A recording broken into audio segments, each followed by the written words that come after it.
राधे राधे मेरी YouTube family. आज आप सभी के लिए लेकर आई हूँ नारियल पाग की एक आसान रेसिपी। इस नारियल पाग को हम एकदम पारंपरिक तरीके से बनाएंगे, जैसे हमारी दादी और नानी बनाती थी। बहुत ही ज़्यादा स्वादिष्ट लगती है ये वाली मिठाई। इसके लिए हमें सबसे पहले ज़रूरत होगी सूखे नारियल की। तो मैंने यहाँ पर करीब ये 300 या 350 ग्राम के जितना सूखा नारियल होगा। इसको पहले मैंने तोड़ के देख लिया था। जो नारियल है ना, हमारा अंदर से ख़राब नहीं होना चाहिए। उसके बाद हमें यहाँ पर इस नारियल को कद्दूकस कर लेना है। कद्दूकस करने के लिए आप कद्दूकस के जो बारीक वाले दांते होते हैं उसका इस्तेमाल करें, यानी बारीक बारीक इसको कस के तैयार करें। उसके बाद यहाँ पर मैंने कढ़ाई ले ली है और कढ़ाई में हम डाल लेते हैं बस 2 छोटा चम्मच के जितना घर का शुद्ध देसी घी। बाकी आपके पास जौन सा घी हो आप वो ले लीजिए। यहाँ पर आप रिफाइंड या ऑयल वगैरह मत लीजिए। जैसे ही घी हमारा बहुत हल्का सा गर्म होता है, ये जो हमने नारियल को कद्दूकस करके तैयार किया था इसको हम यहाँ पर डाल देते हैं। और इसको डालने के बाद हमें क्या करना है, गैस का फ्लेम मीडियम टू लो के बीच में रखना है और 3 से 4 मिनट के लिए लगातार इसको चलाते हुए भून लेना है। इसका कच्चापन सा निकल जाना चाहिए और साथ ही साथ इसमें एक क्रिस्पनेस सी आ जानी चाहिए, मतलब थोड़ा सा ये कुरकुरा सा हो जाना चाहिए। और जब इसको हल्का सा भून लेते हैं तो इससे एक फ़ायदा और भी हो जाता है। किसी किसी को नारियल का जो टेस्ट है ना, या उसका कच्चापन सा होता है वो पसंद नहीं आता है। और साथ ही साथ अगर हम मिठाई में इसको कच्चा डाल देते हैं तो कितनी बार ये दांतों को भी चिपकता है। तो हल्का सा अगर हम इसको फ्राई कर लेते हैं तो सारी प्रॉब्लम हमारी सॉल्व हो जाती है। जैसे ही वो हल्का सा भुन के आया था और इसका कलर हल्का सा पिंक कलर का हुआ, मैंने कढ़ाई के अंदर से इसको निकाल दिया है। सेम कढ़ाई मैंने यहाँ पर ले ली है। इसमें मैं डाल रही हूँ करीब 500 ग्राम की जितनी चीनी। मैंने यहाँ पर ये नॉर्मल रेगुलर चीनी ली है। और यहाँ पर मैं डाल रही हूँ करीब 250 ml के जितना पानी, या ऐसा बोल सकते हो कप से मेजरमेंट कर रहे हो तो 2 कप आप चीनी ले लीजिएगा और उसमें 1 कप के जितना पानी डाल लीजिएगा। उसके बाद हमें गैस का फ्लेम मीडियम टू हाई के बीच में रखना है और चीनी का घुलने का इंतज़ार करना है। चीनी घोलनी नहीं है, चीनी से हमें एक अच्छी खासी चाशनी बनानी है। तो 5-7 मिनट के लिए हम पहले चीनी को ऐसे ही पका लेते हैं ताकि अच्छे से घुल जाए। एक साइड में हम बर्फिया यानी कि पाग को जमाने के लिए बर्तन को सेट करते हैं। थोड़ा सा घी डाल लेते हैं और इसको अच्छे से इस तरीके से स्प्रेड सा यानी कि इसको रगड़ सा लेते हैं। उसके बाद आ जाते हैं चीनी के पास। जब तक मैंने थाली को तैयार किया, जो चीनी थी वो भी हमारी बहुत ही अच्छे से घुल के तैयार हो चुकी थी। देखिए इस तरीके से इसको आप लगातार चलाते रहिएगा। और अच्छा टेस्ट देने के लिए 1 चम्मच के जितना इलायची पाउडर डाल दिया है मैंने यहाँ पे, और इसको अच्छे से मिक्स कर देते हैं, यानी कि इसको चला देते हैं। अब आप देखिए 5 से 6 मिनट का टाइम लगा था चीनी को घुलने में। और जब चीनी हमारी अच्छे से घुल जाती है, गैस का फ्लेम मीडियम टू हाई के बीच में रखते हुए 3 से 4 मिनट के लिए इसको और पकाइए। और उसके बाद इसमें तार को चेक कीजिए। जब भी आप इस तरीके से नारियल का पाक बनाते हो तो आपको चाशनी भी बहुत ज़्यादा ध्यान देना होता है। यहाँ पर बिल्कुल 1 से 1.5 या 2 तार वाली चाशनी बननी चाहिए। ऐसा नहीं है कि आपने सिरप को यानी कि चाशनी को चिपचिपा कर लिया और इसमें नारियल को डाल दिया तो आपकी जो बर्फियाँ हैं ना वो अच्छे से सेट नहीं होंगी और वो एकदम से ना चिपकी चिपकी सी लगेगी मुँह में। और एक पहचान और भी होती है, जब हमारी जो चाशनी है ना 1-2 तार की बन जाती है, इसके जो बबल है ना बहुत ही बारीक बारीक से हो जाते हैं। तो जब आपको ऐसा लगे हमारी चाशनी तैयार हो चुकी है, गैस का फ्लेम मीडियम टू लो के बीच में रखिए और ये जो तैयार किया हुआ नारियल था इसको यहाँ पर डाल दीजिए। अब आप गैस की फ्लेम को चाहे हाई कर दीजिए या फिर मीडियम रखिए। कहने का मतलब ये है, इसको जब तक आप अच्छे से मिक्स कीजिए जब तक जो हमारी चीनी है ना एकदम से जमने वाली कंसिस्टेंसी में नहीं जाने लगती है, यानी ये जो मिश्रण है ना कढ़ाई को नहीं छोड़ने लगता है। तो देखिए यहाँ पर धीरे धीरे ये एकदम जमने वाली कंसिस्टेंसी में जा चुकी है। तो फटाफट से इसको निकालेंगे और घी से ग्रीस किए हुए बर्तन में डाल देंगे। कितनी बार ऐसा हो जाता है कि आप इसको थोड़ा सा ज़्यादा पका देते हो चूल्हे के ऊपर रख के ही और ये वहीं पे सेट हो जाती है ना। तो थोड़ा सा आप ध्यान रखिए और थाली में इसको फैला देने के बाद किसी भी स्पेशल से इसको ऊपर से इकसार सा कर दीजिए। अब आप चाहते हैं यहाँ पर हम कोई और ड्राई नट्स वगैरह की जो है ऊपर से गार्निश कर दे, तो मैंने यहाँ पर थोड़ा सा पिस्ता ले लिया है और इसको मैं यहीं पे चॉप कर देती हूँ। इससे बर्फ़ी में टेस्ट भी बढ़ेगा और साथ ही साथ बर्फ़ियाँ देखने में काफ़ी अच्छी लगेंगी।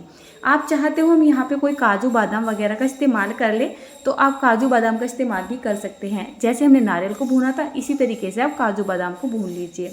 इसको हमें 10-15 मिनट के लिए छोड़ देना है ताकि ये जम सके। पूरी तरीके से जमने नहीं देना है। जब ये हल्की हल्की सी गर्म रहेगी तभी हमें इसमें कट लगाने हैं। अगर ये पूरी तरीके से सेट हो गई तो आप इसमें कट नहीं लगा पाओगे, और बहुत ही ज़्यादा मतलब एकदम गरम गरम रही तब भी आप इसमें कट नहीं लगा पाओगे। ये जो नारियल है ना आपके चाकू के साथ खिंचता चला जाएगा। तो हल्का सा ठंडा हो जाने देते हैं, उसके बाद इसमें फटाफट से कट लगा लेते हैं।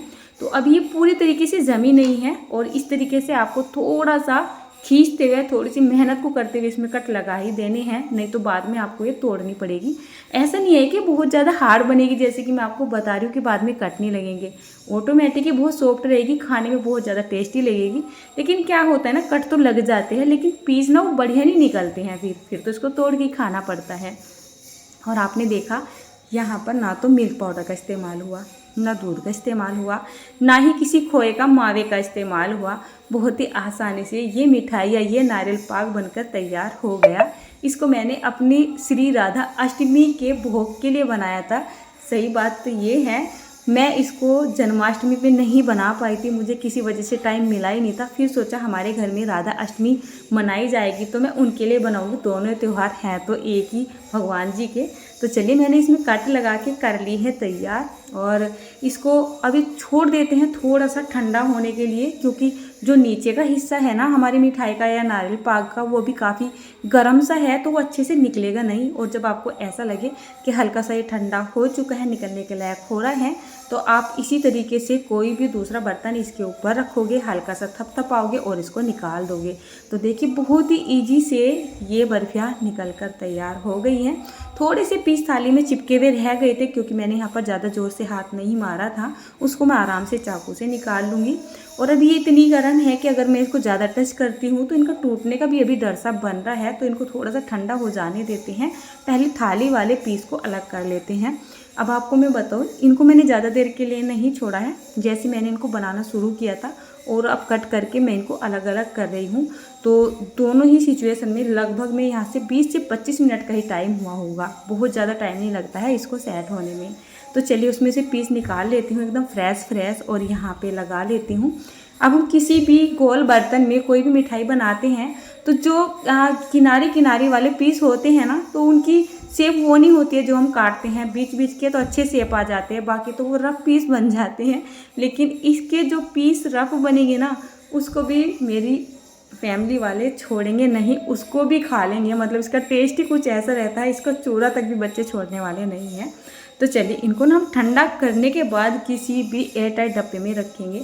तो देखिए जैसे जैसे ये ठंडी होती चली जाएगी, इनमें टेस्ट भी बनता चला जाएगा और इनमें कलर भी बनता चला जाएगा, और ऑटोमेटिकली ये स्टोर करने के लायक हो जाएगी। सच में ये बर्फियाँ आप बना लो, इसमें ना तो खोए का इस्तेमाल होता है ना मिल्क पाउडर का, यानी इसमें ऐसी किसी चीज़ का इस्तेमाल नहीं हुआ है जिसकी वजह से ये ख़राब हो सके। तो आप बेफिक्र होकर इसको घर में बना लीजिए और इसको महीना 2 महीना भी आराम से रख लीजिए, बिल्कुल ख़राब नहीं होगी। पता क्या होता था, मतलब शादी से पहले जैसे मम्मी बहुत सारी मिठाइयाँ बनाती थी, खासकर जन्माष्टमी पर, तो पहले खोए की मिठाई खाई जाती थी, उसके बाद चौलाई के लड्डुओं की बारी आती थी, उसके बाद बारी आती थी इस तरीके की मिठाइयों की, जैसे कि सूजी की हुई, आटे की हुई। तो ये जो मिठाई थी ना, इस मिठाई को सबसे बाद में खाया जाता था, करीब 8 से 10 दिन के बाद खाना शुरू किया जाता था, जब बढ़िया बढ़िया मिठाइयाँ ख़त्म हो जाती थी। लेकिन इसमें इतना अच्छा टेस्ट आता था कि इसके सामने मुझे तो कोई खोए की मिठाई भी अच्छी नहीं लगती, कोई बेसन की, कोई सूजी की भी, और साथ ही साथ मेरी फैमिली वालों को भी बहुत ज़्यादा अच्छी लगी थी। अभी पूरी तरीके से सेट हो चुकी है और यहाँ पर मैंने इसको तोड़ के दिखा दिया है, और आप देख सकते हैं यहाँ पर जो नारियल के लच्छे होते हैं ना, वो भी नहीं है, वो भी टूट चुके हैं क्रिस्पी होने की वजह से, और ये सॉफ्ट भी इतनी है कि इनको कोई भी खा सकता है।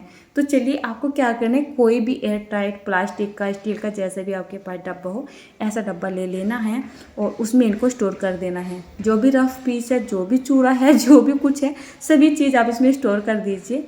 मैं तो ये सोच रही थी मेरे घर में चल जाएगी 8-10 दिन के लिए, लेकिन नहीं चली थी, ये 1 से 2 दिन में ख़त्म हो चुकी थी। मेरे घर में क्या होता है, जब भी खाना खाया जाता है, खाना खाने के बाद मीठा ज़रूर से खाया जाता है। मेरे हस्बैंड और मेरी जो बेटी है ना, वो तो खाती है। तो मैंने सोचा था मीठे के तौर पे खा लेंगी, लेकिन ये इतनी टेस्टी लगी कि उन्होंने इसको 3-4 दिन भी नहीं चलाया।